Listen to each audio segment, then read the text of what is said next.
Hello friends, welcome back to my YouTube channel. तो दोस्तों, आज हम देखने वाले हैं हिंदी के कुछ इंपॉर्टेंट क्वेश्चंस। तो चलिए शुरू करते हैं।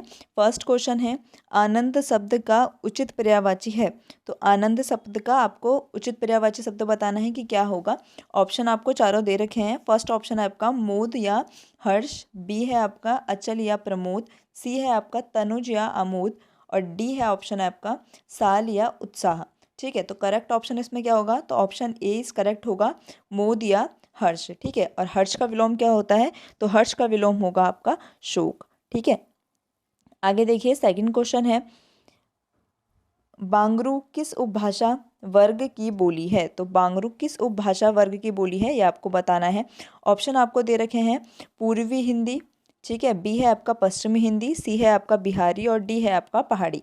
ठीक, तो इनमें से आपको बताना है कि ये किस उपभाषा वर्ग की बोली है। तो इसका जो करेक्ट ऑप्शन होगा वो होगा आपका बी इस करेक्ट होगा, पश्चिमी हिंदी की उप बोली है। ठीक है, देखिए आगे है। इसमें दे रखा है पूर्वी हिंदी। ठीक है, तो पूर्वी हिंदी के अंतर्गत आती हैं ए बी सी। ठीक है, मतलब ए से क्या है? ए से है आपका अवधी, बी से है आपका बघेली, और सी से है आपका छत्तीसगढ़ी। ये सभी बोलियां किसके अंदर आती हैं? तो ये पूर्वी हिंदी के अंतर्गत आती है। पश्चिमी हिंदी के अंतर्गत आती है आपकी ब्रज और बुंदेली।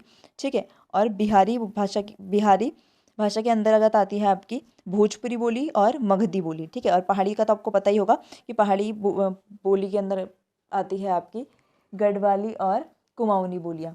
ठीक है, आगे देखिए, आगे चलते हैं। आगे है आपका थर्ड क्वेश्चन, शुद्ध वर्तनी का चयन कीजिए। तो इसमें आपको दे रखे हैं, तो इसमें आपको शुद्ध वर्तनी का चयन करना है कि शुद्ध क्या लिखा हुआ है। ठीक है, तो इसका जो करेक्ट ऑप्शन होगा, थर्ड का करेक्ट ऑप्शन है आपका सी इज करेक्ट। ठीक है, फोर्थ क्वेश्चन है, व्याकरण की दृष्टि से कौन सा शब्द अशुद्ध है? तो व्याकरण की दृष्टि से शब्द अशुद्ध कौन सा है, ये आपको बताना है। तो फोर्थ क्वेश्चन का करेक्ट ऑप्शन होगा आपका विरहणी। ठीक है, तो विरहणी ऐसे नहीं लिखते हैं, वो होता है आपका विरहिणी। ठीक है, ही की मात्रा ही आती है, ही णी, विरहिणी। ठीक है, तो इसका बी ऑप्शन करेक्ट होगा। फिफ्थ क्वेश्चन है आपका, निम्न में से सघोष अल्प प्राण है। तो इसका जो करेक्ट ऑप्शन होगा ए द, बी क, सी घ, और डी है आपका छ। ठीक है, तो करेक्ट ऑप्शन है आपका इसमें से द इज करेक्ट ऑप्शन। ठीक है, तो फिफ्थ का आपका ए इज करेक्ट होगा, द। ठीक, आगे देखिए। आगे है इसमें सिक्स क्वेश्चन, कबूतर का पर्यायवाची कौन है? तो इसमें आपको ये बताना है कि कबूतर का पर्यायवाची क्या होता है। तो सिक्स का जो करेक्ट ऑप्शन होगा वो होगा आपका बी इज करेक्ट होगा। ठीक है, हारिल क्या है? कबूतर का पर्यायवाची है। ठीक, और कौन कौन से होते हैं कबूतर के पर्यायवाची? तो ये होता है कलरव। ठीक, तो कलरव भी किसका पर्यायवाची है? कबूतर का पर्यायवाची है कलरव। सेवेंथ क्वेश्चन है, सदैव एक विलोम है। ठीक, तो सदैव का विलोम शब्द क्या है, ये आपको बताना है। तो सदैव का विलोम शब्द होगा आपका option number C is correct होगा। ठीक है, विरल क्या है? सदैव का विलोम शब्द है।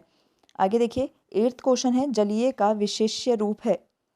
जलीय का विशेष्य रूप आपको बताना है कि जलीय का विशेष्य रूप क्या होगा। तो जलीय का विशेष्य रूप होगा आपका बी इज करेक्ट ऑप्शन, जल इसका विशेष्य रूप होगा। ठीक है, आगे देखिए। आगे है इसमें नाइन्थ क्वेश्चन, ए आई वर्णों क्या कहलाते हैं? जो ए आई वर्ण होते हैं वो क्या कहलाते हैं? तो वो कहलाएंगे आपके डी इज करेक्ट होगा, कंठीय व तालव्य कहलाएंगे। ठीक, टेंथ क्वेश्चन है, निम्नलिखित में शुद्ध वर्तनी वाले शब्द हैं। तो इसमें जो शुद्ध वर्तनी है वो किसकी है, वो आपको बताना है।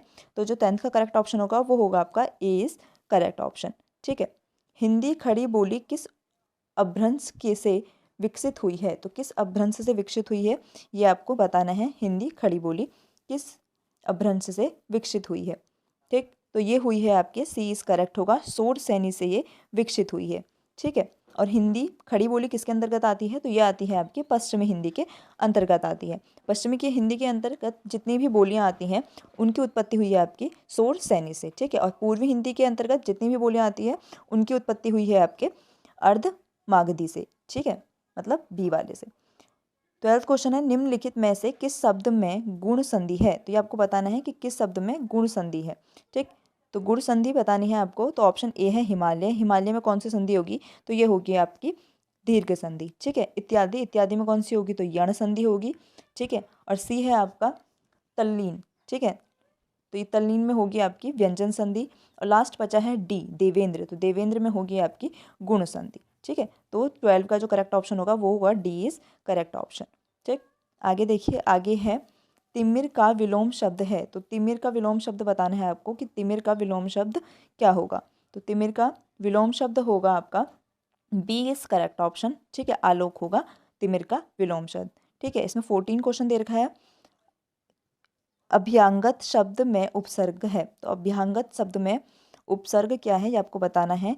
तो इसमें जो उपसर्ग होगा वो होगा आपका अभी। ठीक है, तो 14 का इस करेक्ट ऑप्शन होगा आपका ए इज करेक्ट ऑप्शन, अभी इज राइट है, ऑप्शन है। आगे देखिए, आगे है आपका 15 क्वेश्चन। तिथि शब्द का बहुवचन है। तो तिथि शब्द का बहुवचन क्या है ये आपको बताना है। तो तिथि शब्द का जो बहुवचन होगा वो होगा आपका सी ऑप्शन इज करेक्ट होगा, तिथियाँ। ठीक है, तिथि शब्द का बहुवचन होता है आपका तिथियाँ। 16 क्वेश्चन है, उत्साह शब्द का विशेषण है। उत्साह शब्द में आपको विशेषण बताना है कि विशेषण क्या होगा। तो 16 का जो करेक्ट ऑप्शन होगा वो होगा आपका उत्साहित, मतलब बी ऑप्शन इसका राइट होगा। ठीक है, उत्साहित क्या है, राइट ऑप्शन है। ठीक, उत्साहित बी इसका राइट है। 7th क्वेश्चन देखें, निम्न में से कौन से भाषा संस्कृत भाषा की अपभ्रंश है। तो कौन सी भाषा संस्कृत भाषा की अपभ्रंश है ये आपको इसमें से बताना है। तो डी ऑप्शन इस राइट होगा इसका, पाली। ठीक है, पाली भाषा क्या है, संस्कृत भाषा की अपभ्रंश है। ठीक है, तो आगे देखिए, तो ये था आज का लास्ट क्वेश्चन। ठीक है, तो ऐसे ही इंपॉर्टेंट क्वेश्चंस के लिए आप अभी हमारे चैनल को सब्सक्राइब कर सकते हैं। ठीक है, वीडियो पसंद आए तो प्लीज़ इसे लाइक कीजिए, शेयर कीजिए। Thank you for watching this video.